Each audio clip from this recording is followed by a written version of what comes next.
Hello everybody and welcome back to today's video. Today we will be talking about the Lionel log disconnect cars. Lionel started doing their log disconnect cars sometime around 2014-2015 and they took off with a lot of success. They've made disconnect passenger cars, disconnect box cars, cattle cars, I believe a refrigerator car, but I'm not 100% sure, and a tank car. And it was because of the success of these log cars right here. I've had the log disconnect car since July, and I recently picked up this recently released Caboose.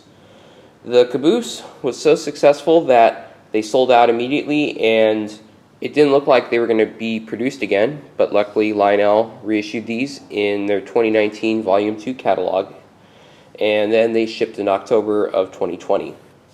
We're going to start off by talking about the log car. The log car does have some chains included with it, so you can chain the logs down. However, since I run at a club and I am storing this in a O-scale hauler, this whole consist, the shay and the whole logging car consist that I have currently, I have no way of putting the chain on it because the chain would fall off constantly. And the other thing is, if I want to show people how this car works, like for example, I can lift a log like so. I can run the log cars like a regular empty set of logs. And that's an advantage if you don't have the chains on it. Now, you're probably wondering, well, how does the log stay in place? And as you guys saw, there's some pins right here. There's 2 pins on each car. And under the log section, you may be able to see it, there are 2 pin holes. So the fun part is what I usually do is when I take it, I will take it off the track. Obviously, I don't put it on the track. I would just basically find the first hole, find the second hole, and stick it in. And it always ain't going to go in completely. You just got to kind of wiggle it around and eventually will fall into place. So I'm going to do it on the other one, and then I'm going to show you guys how I put them on the track to avoid the log from sticking out. So what I do is I just basically put my thumbs and my fingers, depending on how the grip is, I just flip it, and then I set it down, and then I will grab this section right here with the trucks, and then I will set them on the track like so. We're going to cover the Caboose now. Unfortunately, due to the amount of space, there is not really an interior inside. It is basically just frosted glass, and it's not a lighted up Caboose. So essentially, this Caboose is basically a box car. Nothing functional or operating on it.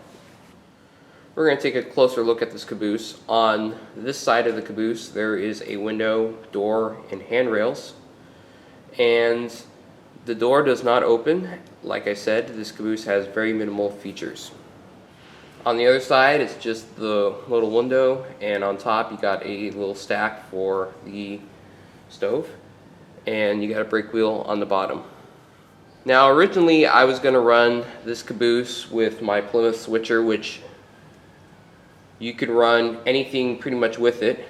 This was designed for logging locomotives. However, I thought it would have been very funny to have my smallest locomotive in my collection, which is a K-line Plymouth, pull this Caboose around, but I decided I'm going to save that for a later video. So this does come in handy. This Caboose does come in handy for running with the logging locomotives. You can run it with the 04 Reporter, the K-line put out, or the Plymouth. So I may do a video on this Caboose being pulled by the Plymouth. I really don't know. But other than that, it's a really nice Caboose. You can find these Cabooses pretty much anywhere now because they just got released again. So the average price is about $39.99, but if you go through a good dealer, you can get yours for a lot less. Anyways, that's it for now. Thank you guys for watching this little quick video. And now enjoy the rest of the video with Dixiana pulling the full consist.